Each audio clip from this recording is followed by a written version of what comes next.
Minutat në vazhdim janë për intervistën e ditës. Në studio të ftuar kemi Ilir Lumën, opinionist. Zoti Luma, mirë se erdhët në Alsat. Mirë se u gjeta. Do flasim për aktualitetin politik, sidomos në blokun shqiptar.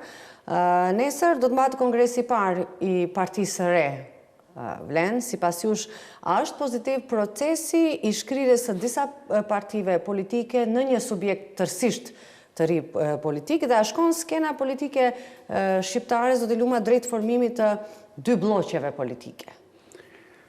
Pikërisht momenti që i dedikohet shfaqjes, ashtu të them, veçanërisht mbas mbajtjes së kongresit që është paralajmëruar për nesër, të unifikimit, kisha për të thënë, të Vlenit si një parti që gjithsesi do të duhet edhe ashtu të llogaritet, do të jetë parti e re, me strukturat tani më të definuara dhe të bashkuara nga 5, mësa digune prej 5 subjekteve që në fakt shkrihen në një parti dhe pikërisht desha ta potencoj atë momentin që është zgjedhur të bëhet mbahet në fakt kongresi i Vlenit, që moton e ka Vlen 1, që personalisht ndoshta kish pas mundësi të ketë një moto tjetër fare, por sido që tjetë ata e kanë arsyen e vete. Vlen 1, por me 2 kryetarë. Gjithsesi, ajo do vim edhe te ato elementet e funksionimit, ashtë them, stabil të një institucioni, gjithnjë kur ka 2 e më tepër mendime për demokracinë gjithsesi, se është mirë kur bisedohet për çështje demokratike më të gjerë, por për të funksionu një institucion politik në mënyrë demokratike dhe stabile, gjithsesi duhet të ketë kreun e definuar mirë fill dhe mandej strukturat tjera, kryesia qendrore, kuvende, e bëjnë atë punën e vete. Që formimi i Vlenit parti, po e ndan në skenën politike në 2 bloqe, tek shqiptarë.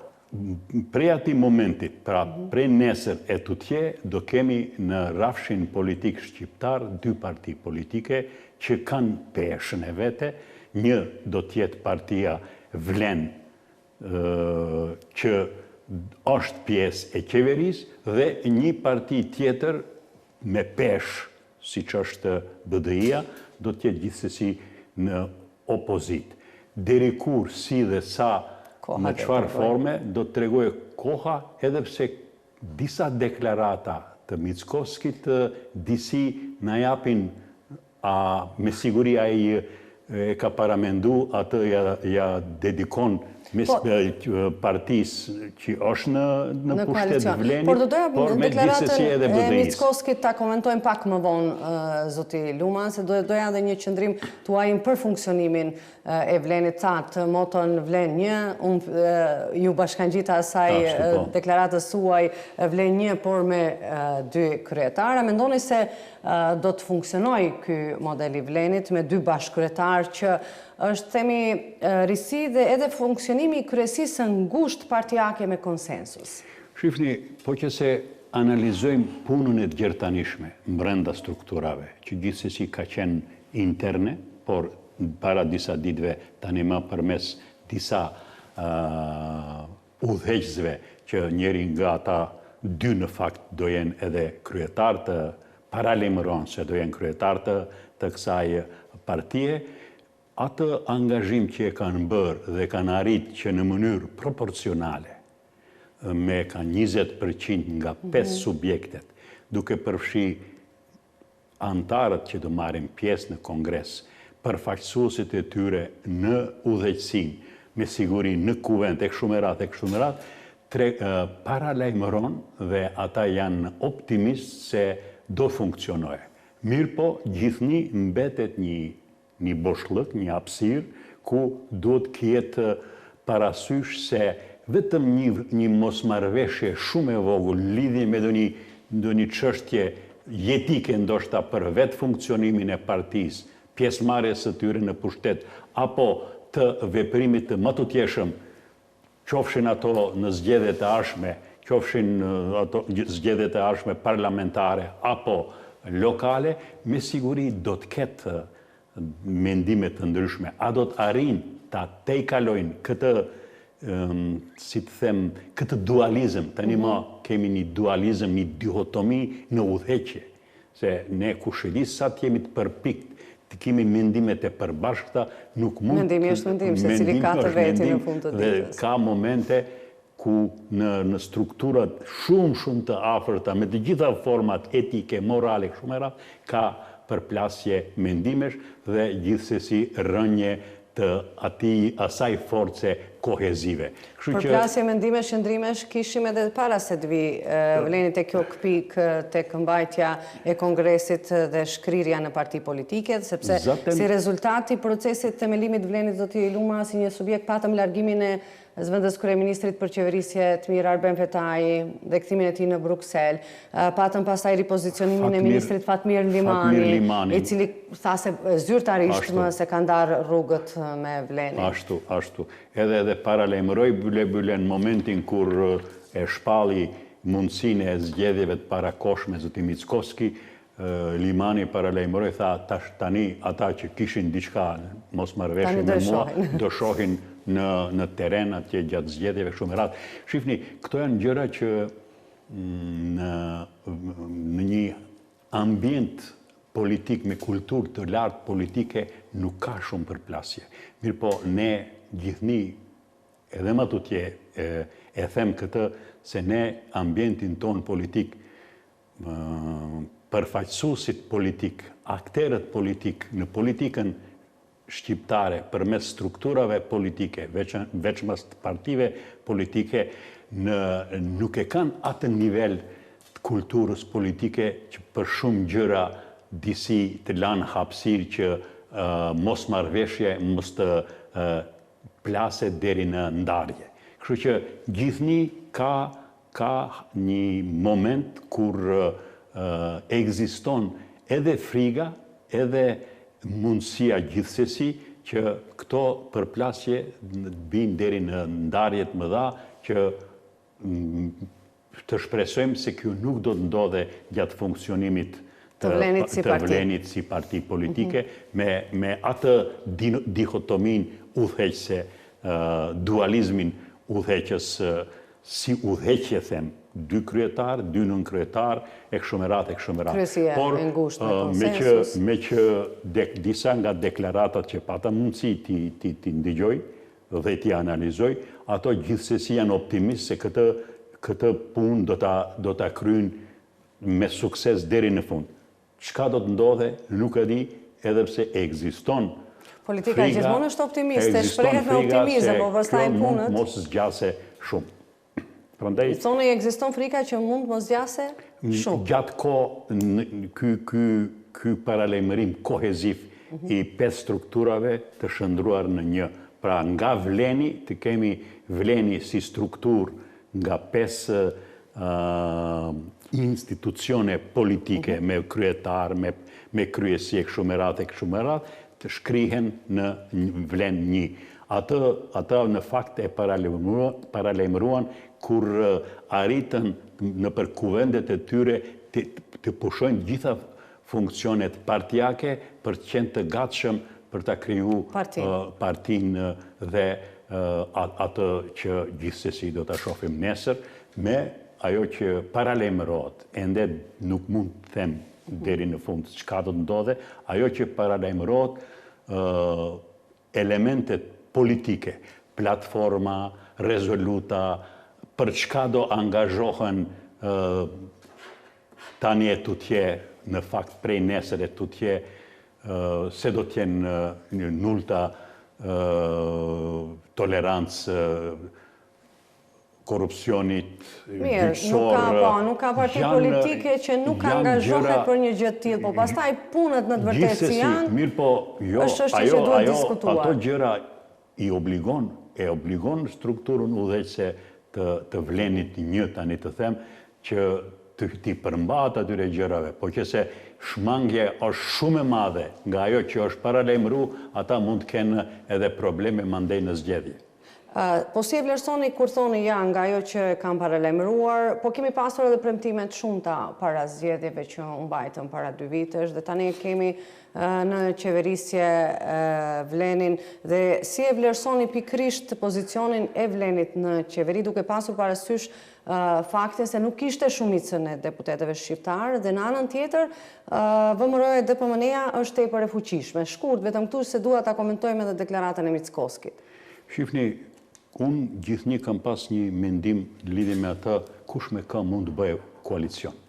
Këto gjëra në ambientin politik në Maqedoni nuk vlejnë.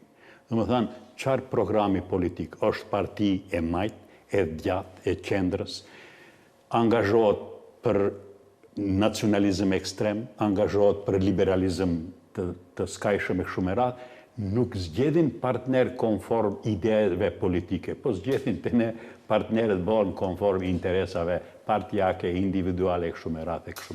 Kështu që në këtë drejtim thuhet se më duket se në takimin e Përzhinës, kur është bërë takimin, se atje ka pas një marrëveshje gentlemanësh që fituesi në një tabor të banë, mirë po ajo ka qenë vetëm marrëveshje kështu në fjalë, jo në marrëveshje ndonjë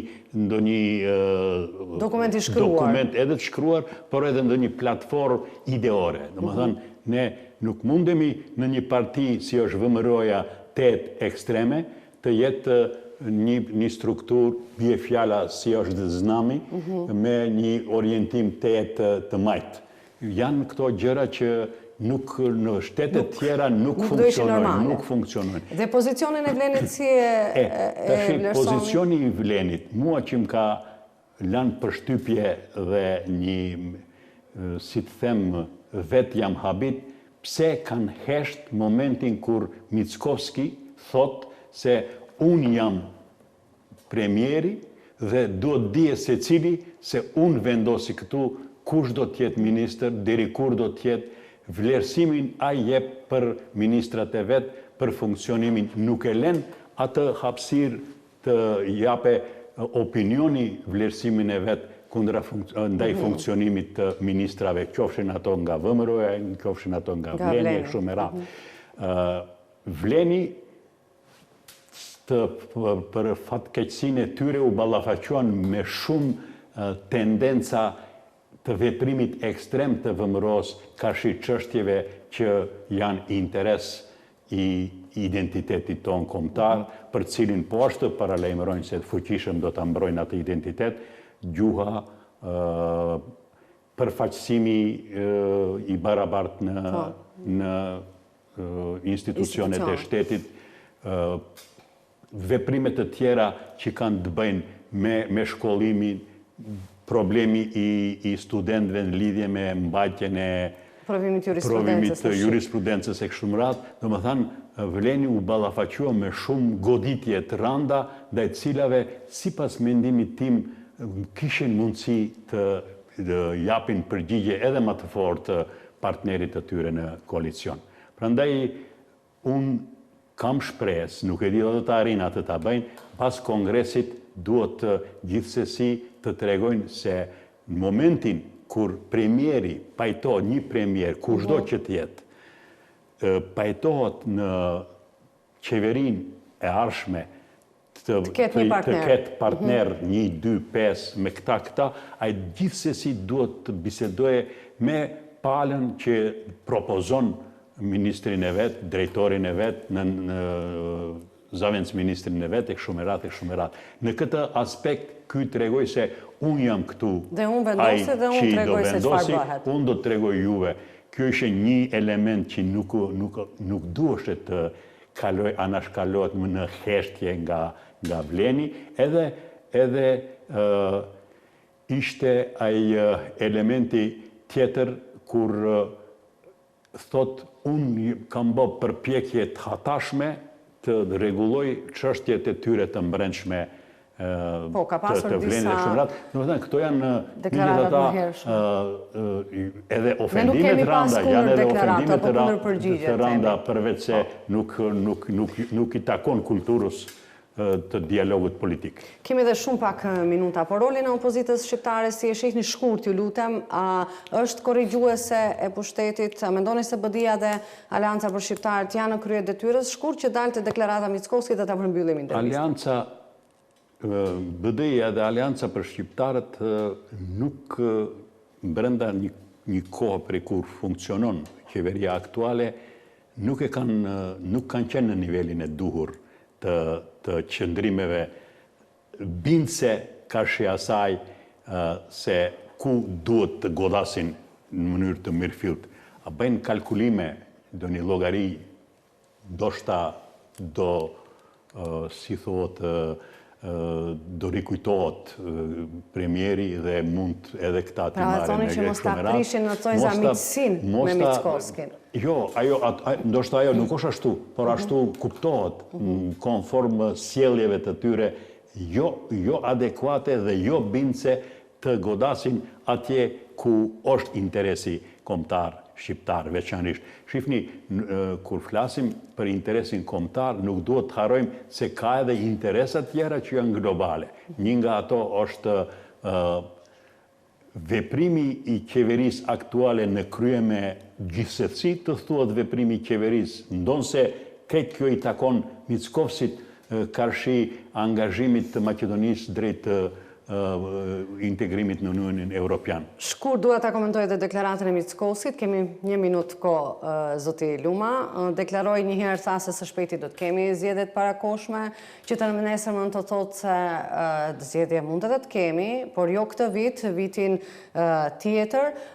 Zgjedhjet a mendoni se janë të pashmangshme? Pastaj kishte edhe një deklaratë tjetër të Mickovskit ku tha se disa parti politike u shqetësuan apo më mirë thënë u friksuan nga deklarata e tij për zgjedhjet parakoshme. Në mesin e tyre që reaguan kundër zgjedhjeve ishte koalicioni Vlenda. I bie që kjo goditje e Mickovskit ishte edhe për Vlenin. Tani u bëra disa pyetje në një pyetje, po më interes në rregull, po veprimi i këtij Mickovsit nuk është i pari. Mickovski edhe para shumë prej kur funksionon, derisa ishte në opozit, kishe deklarata të paqarta deri në fund, gjithni bënte eksperiment me deklaratat, edhe me opinionin, por edhe me karshi partive politike me të cilat konfrontohet. Në këtë rast, ai bëni dy në fakt edhe arriti, më duket se një të shohe reagimin e Vlenit, partnerit të vetë në koalicion. E dyta, kashi LSDM-s tregoj se LSDM-ja, edhe unë ashtu mendoj, se LSDM-ja pothuaj se nuk vepron ashtu si që duhet veproje, si duhet veproje një parti opozitare që gjithni është deklaruar se angazhohet për interesat e Maqedonisë, por nuk vepron në atë mënyrë. Kështu që në këtë drejtim, ai edhe më tutje do bëje eksperimente të këtilla, do t'i kujtohet, do thote për 6 muaj do kemi zgjedhje, përsëri do thote mendova vetëm tash do bëjmë programe stabiliteti Maqedonisë e kështu me radhë. Dhe si përfundima janë të pashmangshme zgjedhjet e parakoshme, zoti Luma? Nëse shohim deklaratat e tilla, marrim parasysh ato që thoni matjen e Po që se marrim numerologjinë, nuk ka nevojë Mickovski për zgjedhjet parakoshme, por nëse marrim veprimin e tij, ka shi faktorit ndërkombëtar që gjithni do të hase në kritik nga ana e faktorit ndërkombëtar, ai me siguri do të bëjë përpjekje zgjedhjet parakoshme ende derisa ka autoritet të votuesit e vetë që të vazhdoje agoninë e vete të funksionimit si institucion qeveritar, karshi politikës ndërkombëtare. Zoti Luma, faleminderit shumë që ishit sonte në Alsat. Faleminderit edhe juve. Ne vazhdojmë tej me lajmet.